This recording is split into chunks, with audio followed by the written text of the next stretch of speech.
Capítulo 11, amar o próximo como a si mesmo, item o mandamento maior. Fazermos aos outros o que queiramos que os outros nos façam. Parábola dos credores e dos devedores, item dai a César o que é de César, item instruções dos espíritos. A lei de amor, o egoísmo, a fé e a caridade. Caridade para com os criminosos deve-se expor a vida por um malfeitor? O mandamento maior. Fazermos aos outros o que queiramos que os outros nos façam. Parábola dos credores e dos devedores 1. Os fariseus, tendo sabido que ele tapara a boca aos saduceus, reuniram-se, e um deles, que era doutor da lei, para o tentar, propôs-lhe esta questão: Mestre, qual o mandamento maior da lei? Jesus respondeu: Amarás o Senhor teu Deus de todo o teu coração, de toda a tua alma e de todo o teu espírito. Este o maior e o primeiro mandamento. E aqui tendes o segundo, semelhante a esse: amarás o teu próximo como a ti mesmo. Toda a lei e os profetas se acham contidos nesses dois mandamentos. Mateus 22h34 a 40.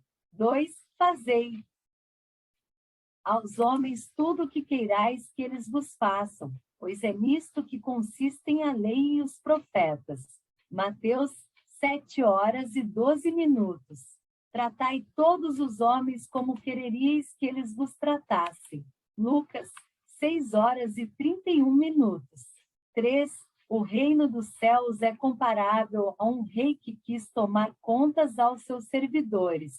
Tendo começado a fazê-lo, apresentaram-lhe um que lhe devia 10.000 talentos. Mas como não tinha meios de os pagar, mandou seu senhor que o vendessem a ele, sua mulher, seus filhos e tudo que lhe pertencesse, para pagamento da dívida. O servidor, lançando-se-lhe aos pés, o conjurava, dizendo: Senhor, tem um pouco de paciência e eu te pagarei tudo. Então o Senhor, tocado de compaixão, deixou-o ir e lhe perdoou a dívida. Esse servidor, porém, ao sair, encontrando um de seus companheiros, que lhe devia 100 dinheiros, o segurou pela goela e, quase a estrangulá-lo, dizia: paga o que me deves. O companheiro, lançando-se-lhe aos pés, o conjurava, dizendo: tem um pouco de paciência e eu te pagarei tudo. Mas o outro não quis escutá-lo. Foi-se e o mandou prender para tê-lo preso até pagar o que lhe devia. Os outros servidores, seus companheiros, vendo o que se passava, foram extremamente aflitos e informaram o Senhor de tudo o que acontecerá. Então o Senhor, tendo mandado vir à sua presença aquele servidor, lhe disse: mau servo, eu te havia perdoado tudo o que me devias, porque me pediste.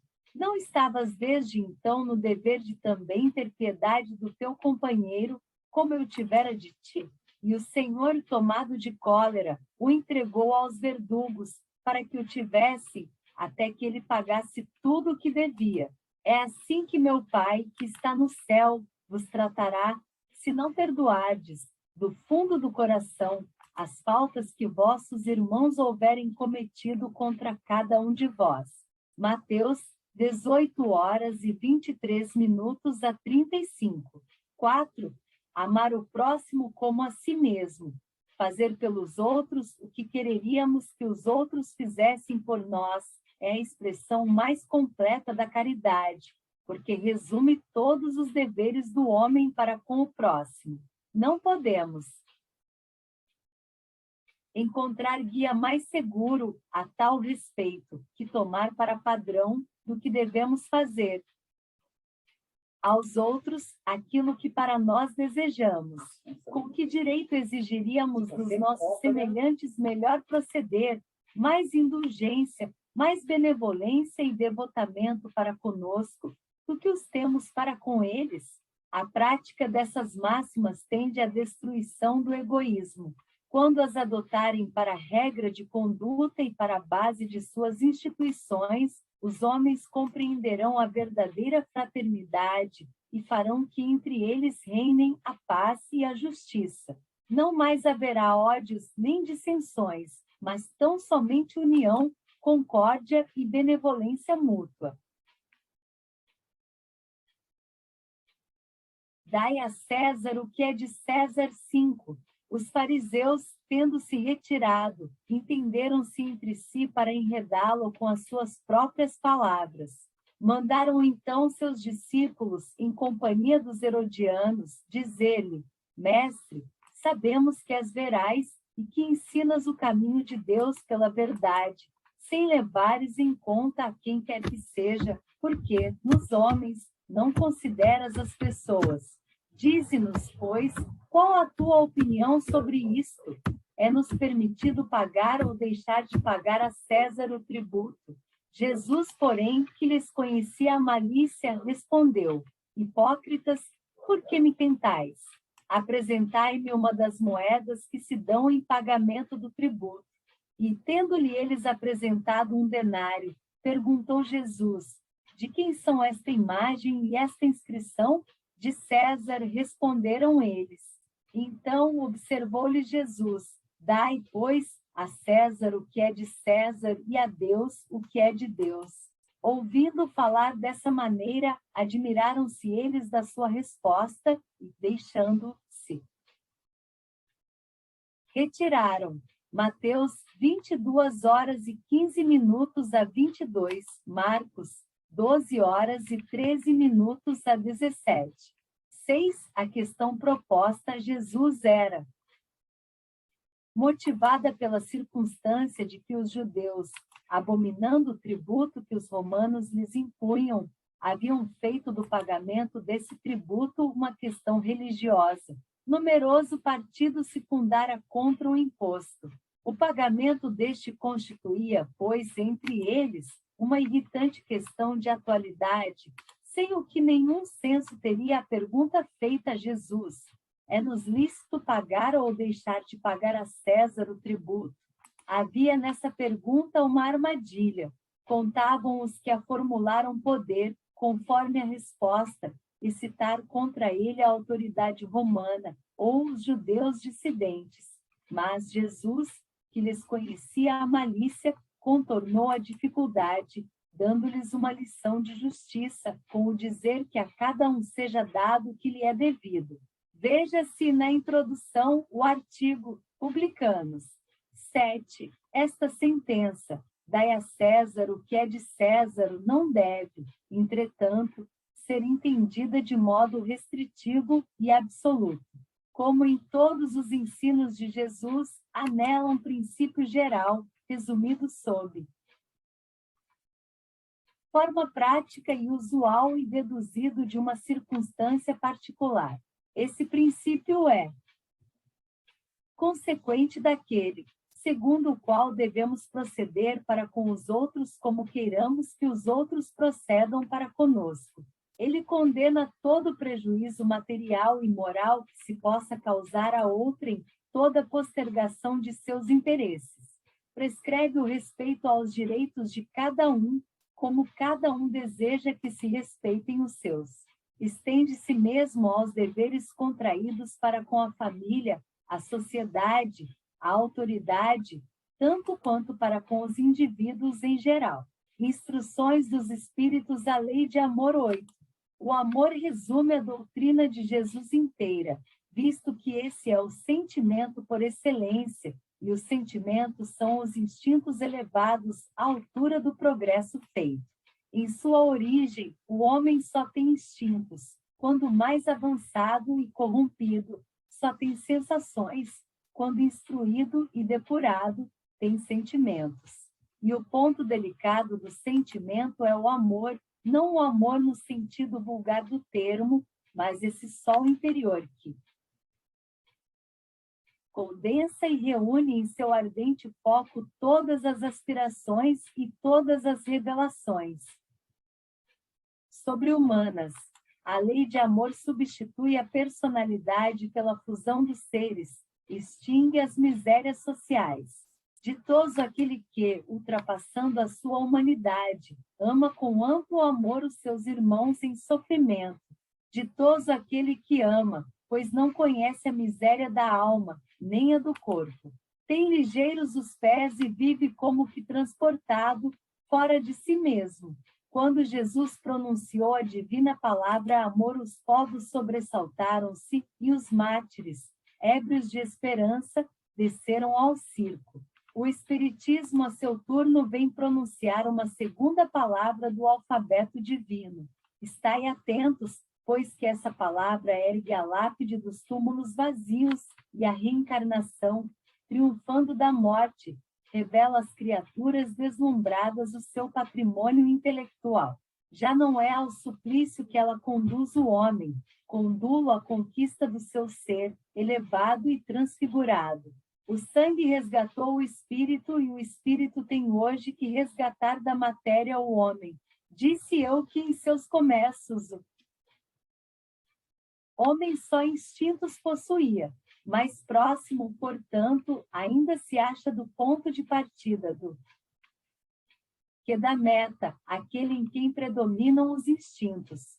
A fim de avançar para a meta, tem a criatura que vencer os instintos, em proveito dos sentimentos, isto é, que aperfeiçoar estes últimos, sufocando os germes latentes da matéria. Os instintos são a germinação e os embriões do sentimento trazem consigo o progresso, como a glande encerra em si o carvalho, e os seres menos adiantados são os que, emergindo pouco a pouco de suas crisálidas, se conservam escravizados aos instintos. O espírito precisa ser cultivado, como um campo. Toda a riqueza futura depende do labor atual, que vos granjeará muito mais do que bens terrenos, a elevação gloriosa. É então que, compreendendo a lei de amor que liga todos os seres, buscareis nela os gozos suavíssimos da alma, prelúdios das alegrias celestes.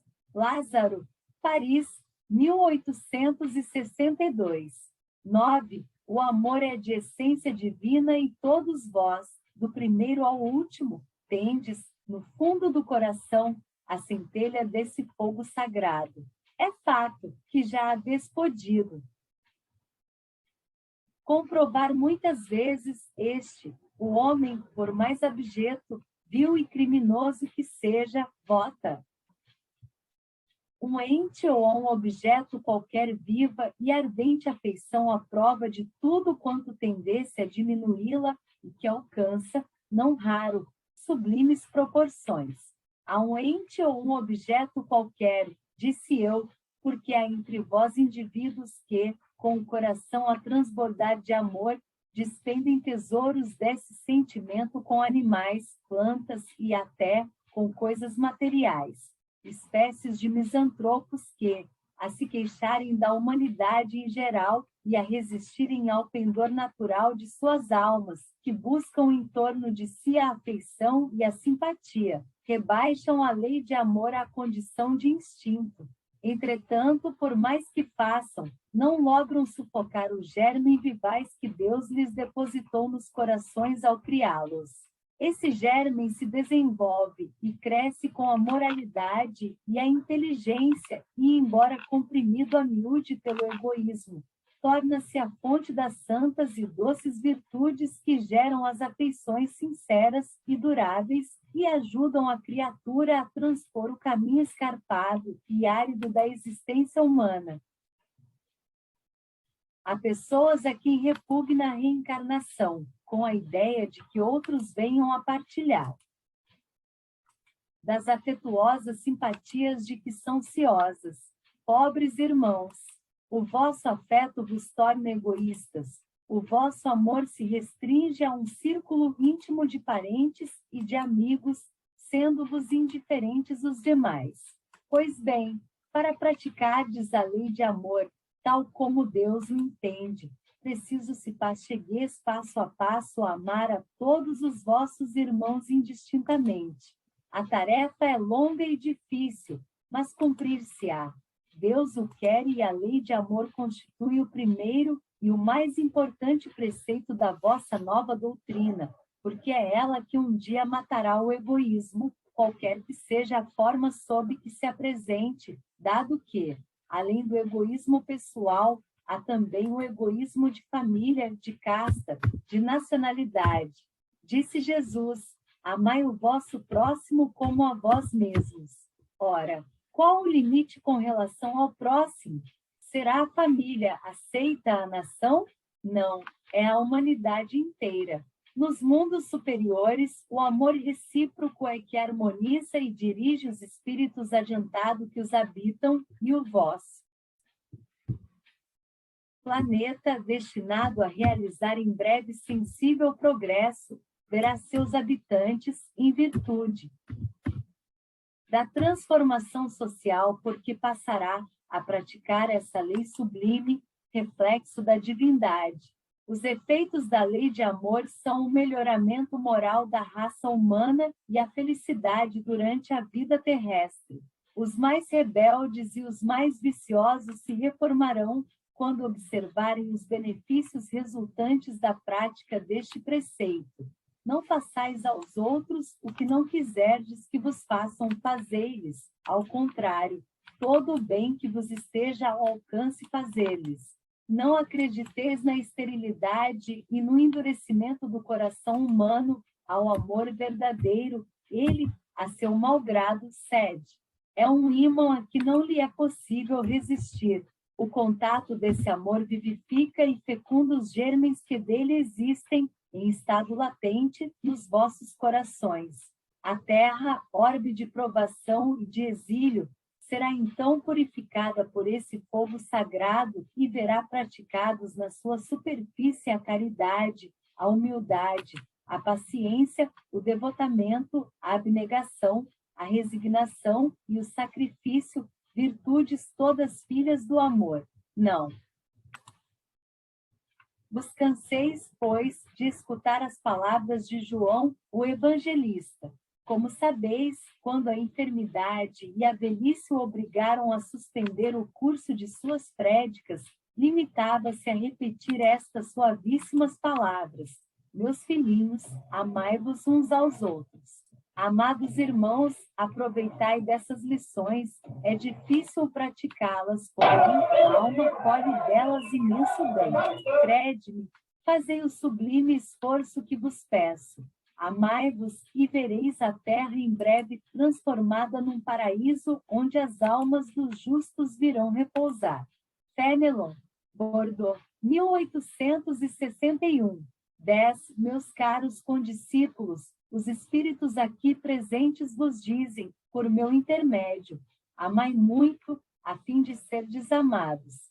É tão justo esse pensamento que nele encontrareis tudo que consola e abranda as penas de cada dia, ou melhor, pondo em prática esse sábio conselho, elevar-vos-eis de tal modo acima da matéria que vos espiritualizareis antes de deixardes o invólucro terrestre, havendo os estudos espíritas desenvolvido em vós a compreensão do futuro, uma certeza tendes, a de caminhardes para Deus, vendo realizadas todas as promessas que correspondem às aspirações de vossa alma. Por isso, deveis elevar-vos bem alto para julgardes sem as constrições da matéria, e não condenardes o vosso próximo sem terdes dirigido a Deus o pensamento.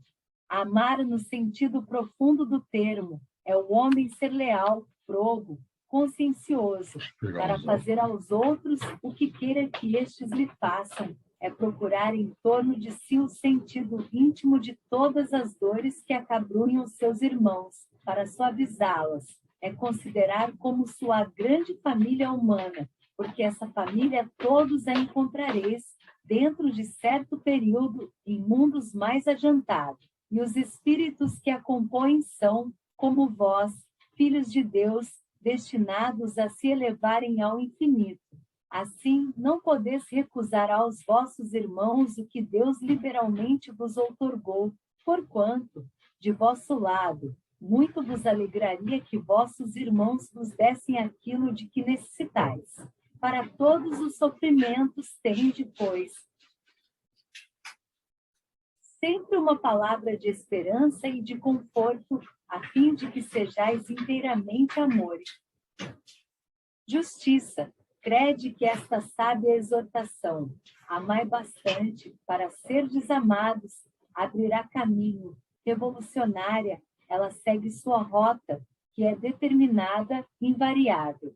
Mas já ganhastes muito, vós que me ouvis, pois que já sois infinitamente melhores do que éreis há 100 anos.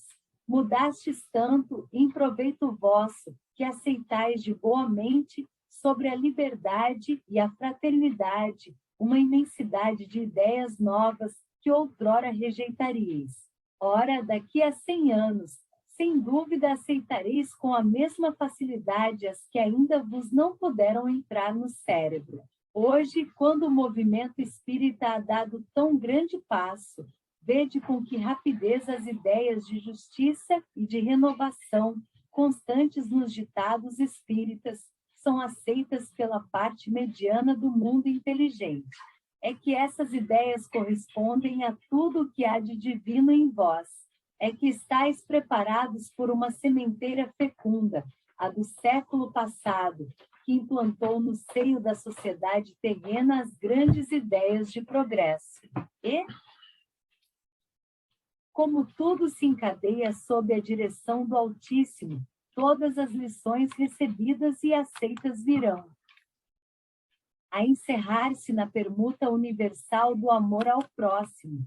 Por aí, os espíritos encarnados, melhor apreciando e sentindo, se estenderão as mãos de todos os confins do vosso planeta. Uns e outros reunir-se para se entenderem e amarem, para destruírem todas as injustiças, todas as causas de desinteligências entre os povos.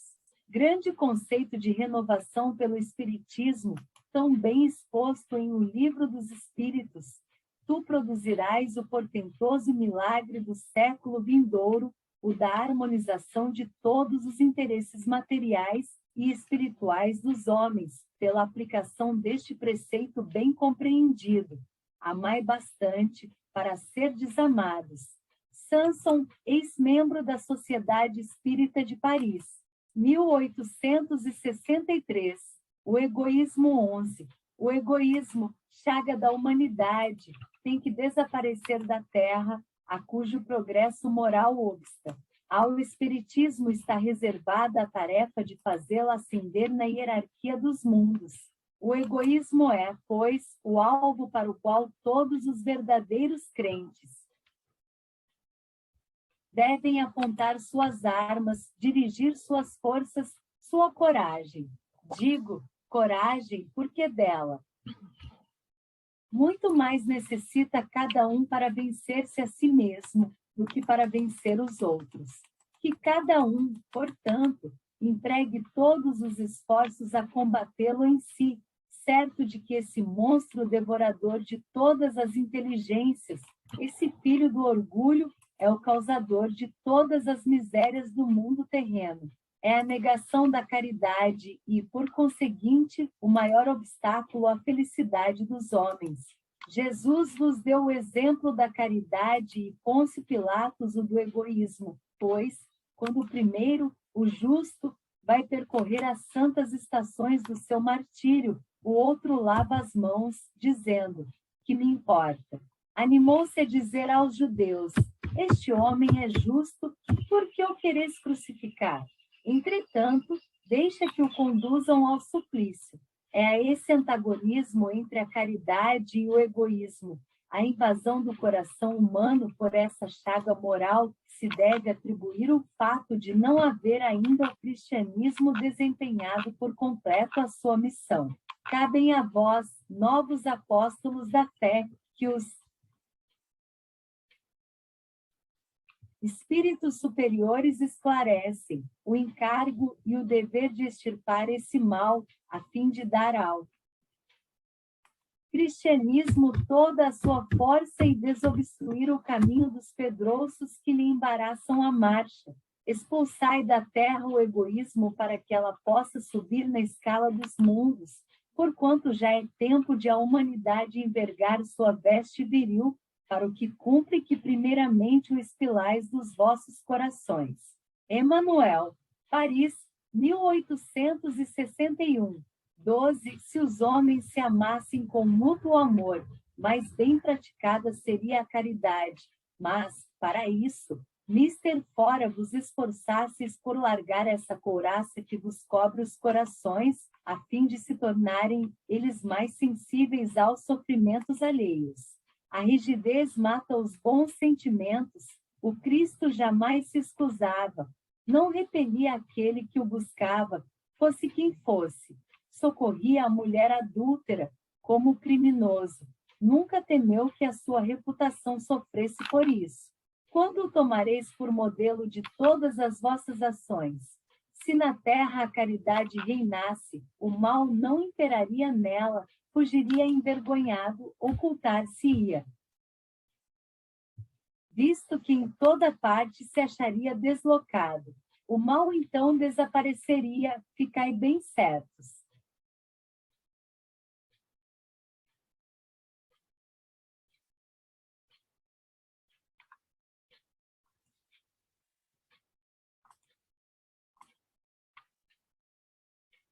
Certos.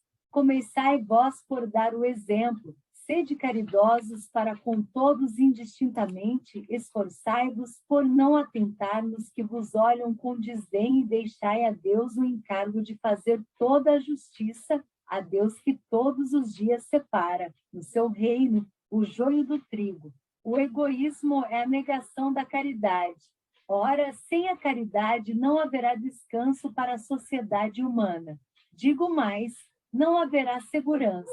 Com o egoísmo e o orgulho, que andam de mãos dadas, a vida será sempre uma carreira em que vencerá o mais esperto, uma luta de interesses, em que se calcarão aos pés as mais santas afeições, em que nem sequer os sagrados laços da família merecerão respeito. Pascal, 6, 1862. A fé e a caridade, 13.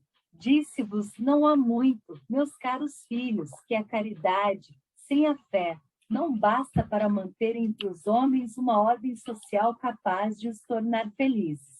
Pudera ter dito que a caridade é impossível sem a fé. Na verdade, impulsos generosos se vos depararão, mesmo entre os que nenhuma religião tem, porém, essa caridade austera que só com abnegação se pratica, com um constante sacrifício de todo interesse egoístico. Somente a fé pode inspirá-la, porquanto só ela se possa carregar com coragem e perseverança a cruz da vida terrena. Sim, meus filhos, é inútil que o homem ávido de gozos procure iludir-se sobre o seu destino nesse mundo, pretendendo ser ilícito ocupar-se unicamente com a sua felicidade. Sem dúvida, Deus nos criou para sermos felizes na eternidade, entretanto, a vida terrestre tem que servir exclusivamente ao aperfeiçoamento moral, que mais facilmente se adquire com o auxílio dos órgãos físicos e do mundo material. Sem levar em conta as vicissitudes ordinárias da vida, a diversidade dos gostos, dos pendores e das necessidades, é esse também um meio de vos aperfeiçoardes, exercitando-vos na caridade. Com efeito, só o poder de concessões e sacrifícios mútuos podeis conservar a harmonia entre elementos tão diversos. Tereis, contudo, razão se afirmardes que a felicidade se acha destinada ao homem nesse mundo, desde que ele a procure, não nos gozos materiais, sim no bem. A história da cristandade fala de mártires que se encaminhavam alegres para o suplício. Hoje, na vossa sociedade, para serdes cristãos, não se vos faz mister nem o holocausto do martírio, nem o sacrifício da vida, mas única e exclusivamente o sacrifício do vosso egoísmo, do vosso orgulho e da vossa vaidade. Triunfareis se a caridade vos inspirar e vos sustentar a fé. Espírito protetor, Cracóvia, 1861. Caridade para com os criminosos, 14. A verdadeira caridade constitui um dos mais sublimes ensinamentos que Deus deu ao mundo. Completa fraternidade deve existir entre os verdadeiros seguidores da sua doutrina. Deveis amar os desgraçados, os criminosos, como criaturas que são de Deus, às quais o perdão e a misericórdia serão concedidos se arrependerem, como também a vós, pelas faltas que cometeis contra a sua lei. Considerai que sois mais repreensíveis, mais culpados do que aqueles a quem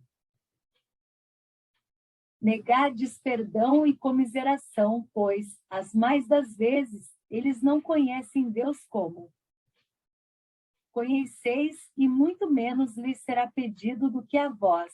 Não julgueis, não julgueis absolutamente, meus caros amigos, porquanto o juízo que proferirdes ainda mais severamente vos será aplicado, e precisais de indulgência para os pecados em que sem cessar incorreis.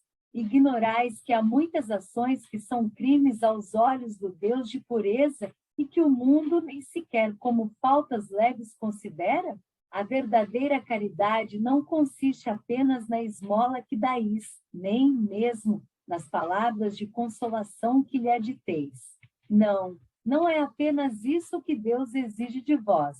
A caridade sublime que Jesus ensinou também consiste na benevolência de que useis sempre e em todas as coisas para com o vosso próximo. Podeis ainda exercitar essa virtude sublime com relação a seres para os quais nenhuma utilidade terão as vossas esmolas, mas que algumas palavras de consolo, de encorajamento, de amor, conduzirão ao Senhor Supremo. Estão próximos os tempos, repito, em que nesse planeta reinará a grande fraternidade, em que os homens obedecerão à lei do Cristo, lei que será freio e esperança e conduzirá as almas às moradas ditosas. Amai-vos, pois, como filhos do mesmo Pai, não estabeleçais diferenças entre os outros infelizes, porquanto quer Deus que todos sejam iguais, a ninguém desprezeis. Permite Deus que entre vós se achem grandes criminosos, para que vos sirvam de ensinamento. Em breve, quando os homens se encontrarem submetidos às verdadeiras leis de Deus, já não haverá necessidade desses ensinos. Todos os espíritos impuros e revoltados serão relegados para mundos inferiores, de acordo com as suas inclinações. Deveis, aqueles de quem falo, o socorro das vossas preces, é a verdadeira caridade. Não vos cabe dizer de um criminoso, é um miserável, deve-se expurgar da sua presença a terra. Muito branda é, para um ser de tal espécie, a morte que lhe inflige. Não, não é assim que vos compete falar. Observai o vosso modelo. Jesus, que diria ele, se visse junto de si um desses desgraçados? Lamentá-lo-ia. Considerá-lo-ia um doente bem digno de piedade, estender-lhe-ia a mão. Em realidade, não podeis fazer o mesmo, mas, pelo menos, podeis orar por ele, assistir-lhe o espírito durante o tempo que ainda haja de passar na terra. Pode ele ser tocado de arrependimento se orardes com fé. É tanto o vosso próximo como o melhor dos homens, sua alma, transviada e revoltada, foi criada como a vossa, para se aperfeiçoar, ajudai-o, pois, a sair do lameiro e orai por ele. Isabel de França, Havre, 1862. Deve-se expor a vida por um malfeitor? 15. Acha-se em perigo de morte um homem, para o salvar tem um outro que expor a vida. Sabe-se, porém, que aquele é um malfeitor e que, se escapar, poderá cometer novos crimes. Deve, não obstante, o segundo arriscar-se para o salvar, Questão muito grave é esta e que naturalmente se pode apresentar ao espírito. Responderei na conformidade do meu adiantamento moral, pois o de que se trata é de saber se se deve expor a vida mesmo. Por um malfeitor, o devotamento é cego, socorre-se um inimigo, deve-se, portanto, socorrer. O inimigo da sociedade, a um malfeitor, em suma, julgais que será somente a morte que, em tal caso, se corre a arrancar o desgraçado, é talvez a toda a sua vida passada. Imaginai, com efeito, que, nos rápidos instantes que lhe arrebatam os derradeiros alentos de vida, o homem perdido volve ao seu passado, ou que, antes, este se ergue diante dele. A morte, quiçá, lhe chega cedo demais, a reencarnação poderá vir a ser-lhe terrível. Lançai-vos, então, ó homens, lançai-vos todos vós a quem a ciência espírita esclareceu, lançai-vos, arrancai-o a sua condenação, e talvez esse homem, que teria morrido a blasfemar, se atirará nos vossos braços. Todavia, não tendes que indagar se o fará ou não o socorreio, porquanto, salvando-o, obedeceis a essa voz do coração que vos diz: pode salvá-lo, salva-o. Lamenais. Paris, 1862.